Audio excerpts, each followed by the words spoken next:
stand with the parents of Kenya. Na nasema hiyo kwa sababu juzi nimepatana na principals wote wa Kiharu. Wametumiwa circular mrefu na serikali, na wanataka waongeze school fees ya day scholars. Ati vile mzazi amekuwa akilipa aongezewe 9,370 shillings from January of this year. Na ndio maana mimi mnasikia nikisema whatever it takes, kama mimi mbunge wa Kiharu, I'll do it to make sure there is no fees increment in January for day school learners in the entire of Kenya.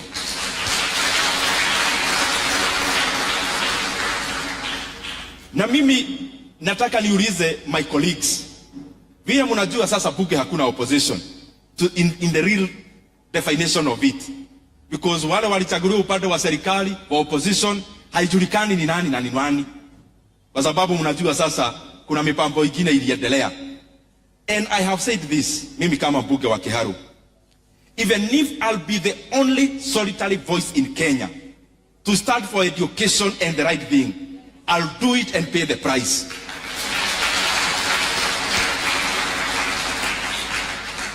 Na kwa hiyo tu mambo ya masomo, serikali wakaajiri 20,000 JSS interns ambao walipewa barua ya kukua internship 1 year.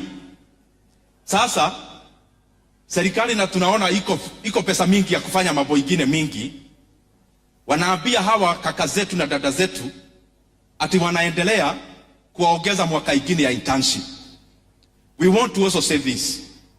It is unfair for government walipea internship the JSS interns with the hope that after 1 year they'll be employed into permanent and pensionable terms. Na nauliza, mimi nimekuwa chairman wa budget. You do not necessarily need money in the budget now to confirm JSS interns. You can use an article called Article 223 where you can use the money, urete bunge baadaye tuipitishe. Na ndio naambia Ministry ya Elimu na TSC, kindly confirm all the JSS interns into permanent and pensionable terms in January of 2026. We cannot pay a graduate 17,000. Some of them have actually gone ahead even to commit suicide, as I'm told by their officials. Because 17,000 as a graduate, unashindwa kama ni ya fare, ama ni ya kulipa nyumba, ama ni ya kufanya kazi gani. So JSS interns, kwa heshima, wakuwe confirmed. These are young people with young families. It is important we confirm them. The very last thing I want to say, mimi Provost vile umesema, na muendelee kuniombea. I pray all the time nisifanye siasa ya fitina. Just speaking because I need to speak. So when you hear me talk about anything, there is a lot of things you can talk about as a politician in Kenya. You can talk about weather, you can talk about many things. When you see me choosing a few things to talk about, it is because I have more information than there is in the public domain. Na kitu ile nataka kusema ikiwa ya mwisho. Serikali iko kwa mpango ya kuuza hisa zile serikali inamiliki katika kampuni ya Safaricom PLC. Na wanauza hisa moja kwa shilingi 34 shillings.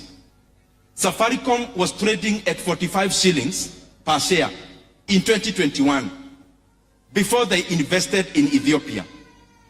How can you convince Kenyans that you can sell a plot of land for 450,000 shillings? I'm talking about it figuratively, you to understand. Atuwede pahali ununue ploti inauzwa for 50,000 shillings.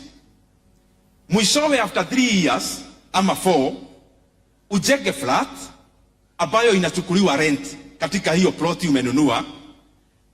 Ile shamba ulinunua for 50,000 na umejenga ploti na inachukuliwa rent, ati mwishowe after 4 years ukuje utuambie hiyo ploti pamoja na nyumba ati ni 340,000. Inawezekana? And then you tell us about market prices. I am I have experience in the capital markets in Kenya. And for sure I know the people who represented the government in this deal, probably some of them are actually not government employees. And some of them we are not contracted to negotiate on behalf of government. And maybe even those people, there are things they do with the buyers. Mimi nauliza kwa heshima, let us not rush the sale of 15% stake in Safaricom. Let us give people a chance to compete. Let us open a competition of bids so that we can have many companies bidding to buy that stake of Safaricom, so that Kenyans can get full value for the stake we have in Safaricom. Safaricom, the 15% stake in government, the entire is 35%. We own it, all of us as Kenyans, because the National Treasury owns those shares on my behalf and on behalf of all Kenyans. And therefore, when I am speaking about Safaricom, I am speaking as a Kenyan more than as a politician. That we can get more money to build roads, more money to build many things in Kenya, kusogeza uchumi mbele. Na kama hakuna self interest, kama hakuna mtu ameweka ubinafsi katika uuzaji wa hisa za Safaricom, what is the secrecy for? Just tell Kenyans, tunauza hisa hii pesa. Pengine Wakenya watainunua wao wenyewe na bei ya juu kiasi. Or you open up to many other telcos to also bid that share or that stake so that Kenyans can get much more. Na kwa hiyo mimi nahuzunika ati serikali imeenda katika hiyo transaction, ile dividend Kenya ama nchi ya Kenya inafaa ichukue for the next many years. Serikali wakasema sisi hatutaki kugoja, tunataka hiyo dividend saa hii. Mimi nauliza viongozi wa serikali, we must stop concentrating and binding up Kenya with the mentality of the elections in 2027 only. Kenya inahitaji pesa saa hii, in the next 3 years, in the next 5 years. Let us not continue to securitize future government revenue to gain political capital today. Kama ni dividend ya Safaricom, kila mwaka Kenya inahitaji pesa ya kulipa walimu, ya kujenga barabara. Kwa nini tunaitisha upfront, alafu Kenya is losing 15 billion on dividend alone? Why? Hii mambo mimi naongea, and I want to repeat nikimaliza. I have more information than they are raising the public domain. And that is why I requested my brother Honorable John Badi. Juzi alisema angetaka tujadiliane hii mambo hata kwa runinga. Na nikasema kwa niaba ya Wakenya, mimi nimejitoa, because I have evidence that the government is being shortchanged in the sale of Safaricom. And I'll fight for this matter until our country gets full value of the Safaricom shares. Asanteni sana.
Na nasema hiyo kwa sababu juzi nimepatana na principals wote